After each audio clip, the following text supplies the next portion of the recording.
Hi, my name is Godfrida, and I want to share with you this very important message. So, sometimes before God actually blesses you, He'll break you. God will actually pull you away from the people you thought that you really needed. He's going to silence the voices you once used to depend on, and He is going to dismantle the plans you thought were solid. And obviously, you ask yourself, God, why now? Why me? But you have to understand that in that confusion, He's not abandoning you. He's preparing you. When God is about to give you something big, you see these signs. You're going to feel them in your soul before you even feel them with your eyes. So let's talk about these signs that you need to look out for when God is about to bless you abundantly. So the first thing that you notice is everything is going to start falling apart. At first, it won't make sense at all. You're going to look around and realize that the things that once worked no longer do. When God is about to elevate you, the first sign is rarely comfort. It's actually sudden collapse and sudden confusion. You are going to look around and realize that the things which once brought you peace now bring you pressure. The job that once felt like purpose suddenly feels like a prison. The relationship that once gave you joy starts draining your energy. Doors that used to open easily now just slam shut right in your face. And you're going to sit there, you're going to try to figure it out, and you're going to ask yourself a lot of questions. What exactly did I do wrong?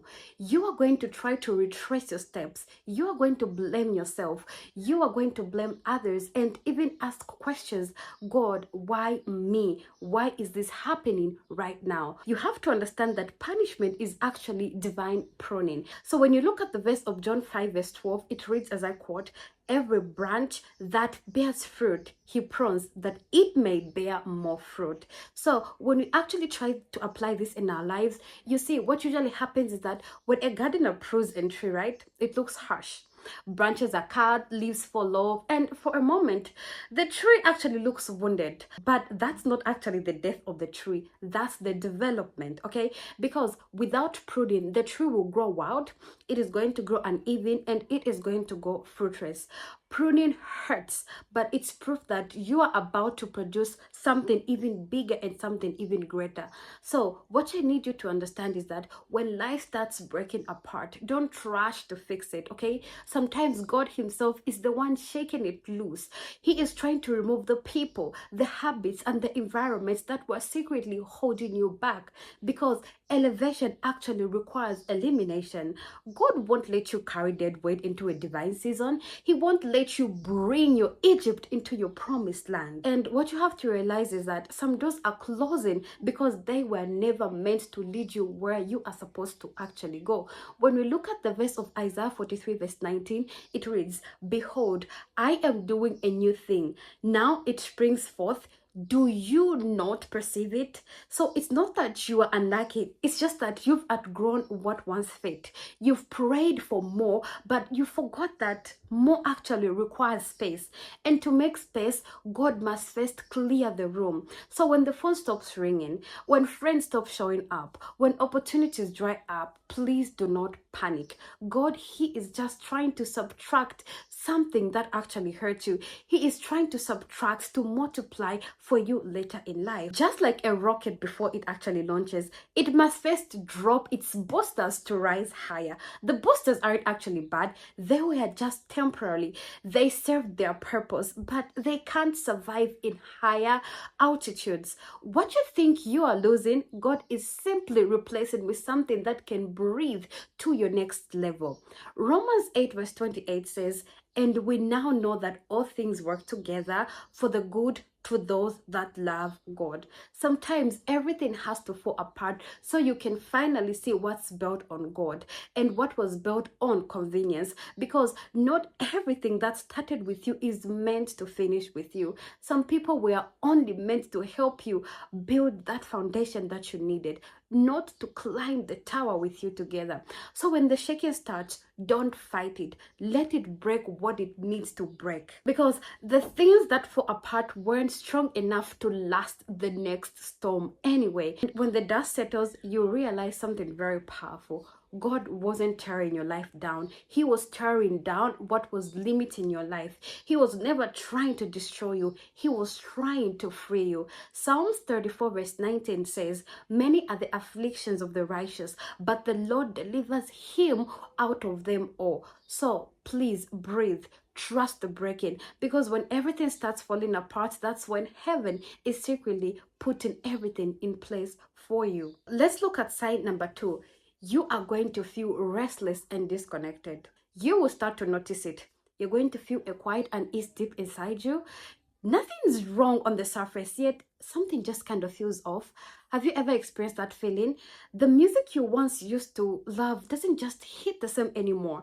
The people you used to run to for comfort now leave you feeling drained. Every familiar place starts to feel like foreign, like you don't quite belong there anymore. You laugh in conversations, but it feels forced. You show up where you're expected to be, but your heart isn't present at the moment. You scroll, you talk, you work, but something in your spirit whispers, this isn't it anymore. You begin to crave silence. You begin to crave space. You begin to crave stillness. You want to unplug from noise and get closer to something real, something higher. You want purpose, not just plans. You want depth and not just distractions. And that's not actually depression, that's spiritual labor. Your soul is birthing something new. It's shedding what no longer fits in. It's pushing you out of comfort so you can grow into your calling. You are outgrowing your current level, and your spirit actually feels the shift before even your circumstances reflect it. The restlessness is the divine alarm clock, the one that rings when it's time to move. Okay, God makes you uncomfortable when you are stayed too long in one chapter. He dries up the well while you've been drinking, not as a punishment, no, but to redirect you. Because if the water kept flowing, you'd never actually leave and you'd be comfortable in that situation. So he lets it dry up. He allows people to distance themselves from you. He lets certain doors close on you. He lets what once fed you become tasteless so you can hunger for what's actually next for you. And at first it is going to feel like a loss. It is going to feel like confusion, but later you are going to realize it was just guidance coming from God. When God is about to elevate you, he can't let you stay surrounded by what keeps you small. He has to make comfort unbearable so you finally move towards your destiny. So please don't rush to fill up that void. Don't panic when things stop getting familiar. Sit with silence. Trust the emptiness, because you're not falling apart. You are being realigned. You are being redesigned. This is your spirit saying, we've stayed here long enough. A new season is calling, and God will not let you stay where your soul no longer grows. When you look at the verse of Isaiah 43 verse 19, it reads, behold, I am doing a new thing. Now it springs forth. Do you not perceive it? I will make a way in the wilderness and in the rivers and in the desert. Every time you feel like certain people are actually running away from you, this is actually a sign from God to say those people do not need to be with you in your new chapter. Let's look at the sign number 3. God suddenly goes silent. And this one really hurts the most, because the silence feels like abandonment. You are going to pray and you're going to hear nothing. You are going to cry and you're going to feel nothing. You search for a sign, but the heavens are just going to seem so quiet on you. And that quietness starts to echo in your chest until you begin to wonder, God, did I actually do something wrong? Did God actually leave and abandon me? Those are the questions that are going to run through your mind. But you have to understand that God didn't, and he'll never leave you. Silence isn't punishment, it's actually preparation. Think about this. When a teacher is silenced during an exam, it's not because they've left the classroom. No, it's because the test has already begun. And now it's time for you to apply what you've actually learned. The teacher trusts that you've been paying attention. And in some way, when God goes silent, in his way of saying, you already have what you need for this part of the journey. Sometimes the silence comes after a storm, when you've just survived something very heavy and God seems to step a bit back, not because he's gone, but because he's letting the lesson sink in. Over time, the silence actually comes before a breakthrough. When something new is about to be birthed, the process requires solitude, it requires patience, and it requires a lot of trust in God. Think of the story of Joseph in prison, years of silence in prison. Think of Job. Job heard nothing while everything was taken away from him. Think of Jesus. Jesus cried out, my God, why have you forsaken me?" Before actually resurrecting, glory came. So God's silence is not his absence. It's the space where your faith actually matures. It's why you stop chasing feelings and start actually standing on the truth. It's when you learn to trust him, not because of what you hear, but because of what you actually know right in your heart.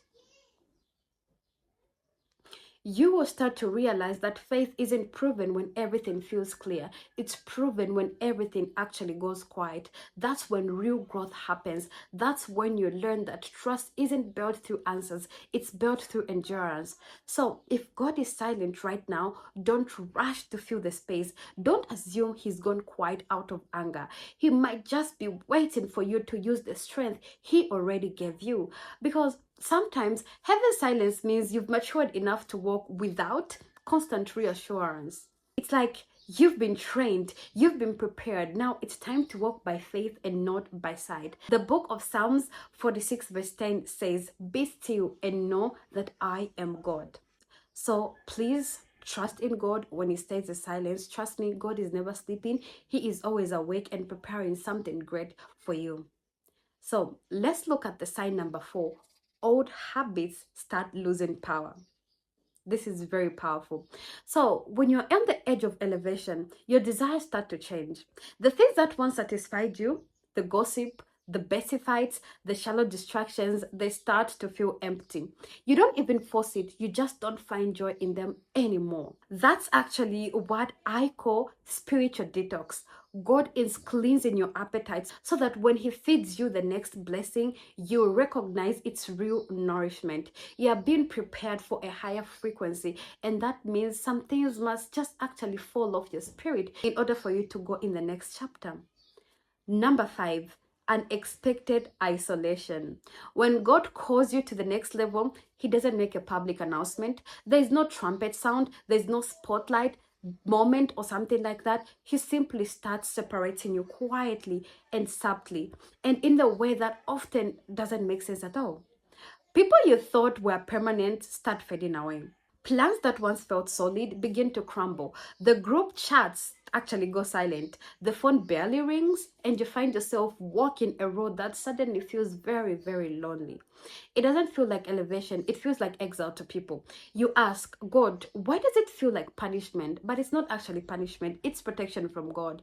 Because isolation is God's workshop. He hides his greatest work in solitude, away from the noise, away from the opinions, away from the distractions that keep you from hearing him clearly. Think of the story of Moses. 40 years Moses was in the desert before he led a nation. Think of the story of Joseph. Joseph spent years in a prison cell before he sat in the palace. Again, think of the story of David. David was tending to sheep in obscurity before he even held a crown. Every great transformation happens away from the crowds, because growth doesn't happen when everyone is clapping for you. It happens when no one is actually watching you. Isolation feels very cruel, but it's actually divine strategy. It's where God removes the noise so you can recognize his voice. It's when he strips away every identity that was built on validation. So the only thing left standing is who you truly are as a person. Sometimes God will pull you away, not because others are evil, but because their presence would interfere with what he is doing for you. He's going to make the environment quiet so you can hear the assignment. He is going to close doors that no longer align with your next season. And at first, it feels like rejection, but later you are going to see that it was actually redirection from God. In isolation, you will wrestle with doubt, you will face your fears, you will confront the parts of yourselves you've been avoiding to confront. But that's the point, because you can't lead others until you've learned to stand on your own until you've learned to stand alone. When it's just you and God, something powerful happens. You start hearing things you'd miss in the crowd. You start noticing how much peace you feel in stillness. You start realizing that what looked like loneliness was actually an invitation from God, an invitation to heal, an invitation to grow, an invitation to meet you. So if you're in that quiet season where everything feels uncertain and everything seems distant, do not panic. You are not being forgotten. You are being formed by God. The spotlight will come later, but for now, God is developing the strength for you to carry it. Remember, isolation is not the end of your story. It's the incubation room for your destiny that God has planned for you. When you look at the verse of Matthew 4 verse 1, it reads as I quote, "Then Jesus was led by the Spirit into the wilderness to be tempted by the devil." Let me repeat this one. Then Jesus was led by the Spirit into the wilderness to be tempted by the devil. Because every public victory, there's always a private wilderness. So let's take a look at sign number 5, divine delays. This one actually tests your patience deeply, because you're going to find out that you're going to do everything right. You're going to pray, you're going to plan, you're going to stay disciplined, you're going to put in the work, and yet nothing is going to seem to move. The doors are going to stay closed, the opportunities slip away, the timing just feels off. This one actually tests your patience deeply, okay? And somehow, in the middle of all that waiting, you're going to start whispering, God, did you forget about me? God, did I do something wrong? But no, God did not forget about you. He hasn't. He is not ignoring you. He is aligning you in the right direction. What looks like delay is often divine protection from God. What feels like stagnation is preparation from God. God isn't holding you back. He is holding you together while He prepares the place He promised you. Because here's the truth. If God gave you what you've been praying for right now, it might actually crush you.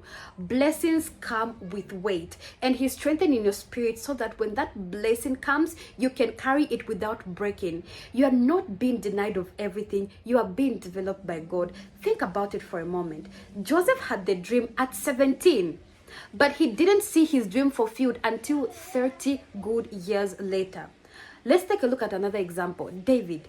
David was an anointed king long before he ever sat on the throne. Let's take a look at the example of Jesus himself. Jesus waited 30 years before his ministry actually began.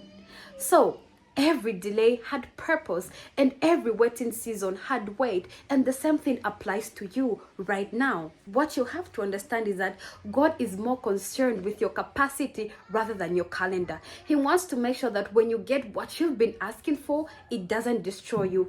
Rather, it sustains you. Sometimes He withholds certain opportunities because He knows you'd settle too soon. Sometimes God allows people to walk away because their presence would distract you from your purpose. And sometimes He makes you wait, not because you're not ready to receive, but because the environment isn't ready to hold what you carry. The waiting room is never comfortable. It's where patience feels like pain, but it's also where faith becomes very real. You learn to trust God without proof. You learn to believe without signs from God.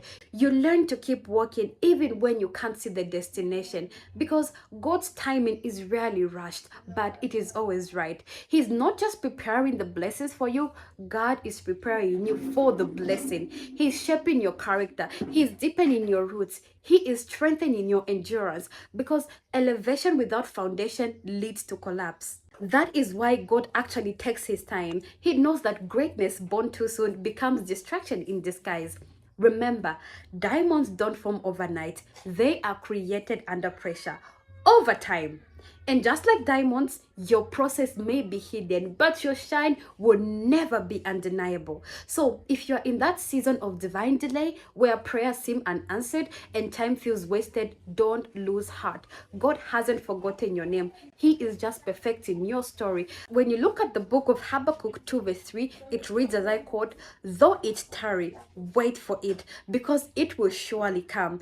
It will not tarry. So you have to understand that your delay isn't denial. It's designed from God. Because when God finally opens that door, you realize why he made you wait. You're going to see that every second of silence was part of his strategy to make you a greater person. And when it happens, it will be right on time, because God never misses. He makes sure that he does things on his own perfect timing. Let's look at the other sign, sign number 6, the storm before the breakthrough. Did you know that there's actually a storm that happens before you actually receive your breakthrough? Yeah.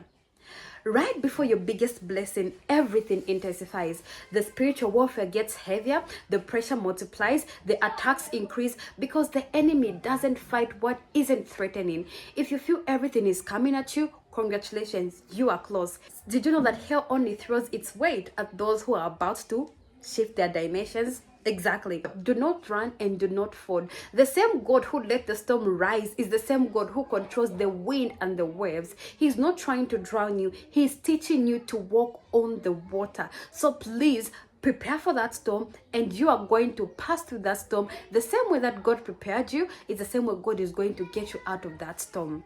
So the last sign is sign number 7, deep peace in the middle of chaos. You are going to feel deep peace in the middle of chaos. Now, let me break this down for you. This is actually the final sign that you are going to hear from God. When you should be panicking, you're going to be calm. When everything is uncertain, you somehow feel safe. That's how you know God's hand is on you. Peace isn't the absence of problem, it's the presence of trust. It means you've surrendered to God. It means you know deep down that everything falling apart is actually falling into place because God is working on it. When God is about to bless you, he doesn't make life easier. He makes you stronger. He teaches you to survive without what you thought you could not live without. He strips away your comfort so that you can find your true calling. So I want you to understand that if you are in that season right now, do not panic. You are not being punished by God. You are being positioned in the right direction. You are standing at the edge of a miracle. The shaking, the silence, the loneliness, it's all proof that heaven is moving things on your behalf. Because when the storm settles, when the dust clears, you realize that God wasn't just changing your situation, he was changing you as a person. So please, I'm begging you, remember this. Before God gives you something big, he must first make sure your hands are empty enough to receive it. Do not fight the process, but rather embrace it, because what's coming your way will make everything you lost make sense to you. So please, look out for these signs and know that God is here for you, and he always works so that you can have a better life. That's all I had for you today. So thank you very much for watching, and I hope this encouraged you. If it did, please let me know in the comment section. But for now, I'll leave you at it and see you in my next one. For now, bye.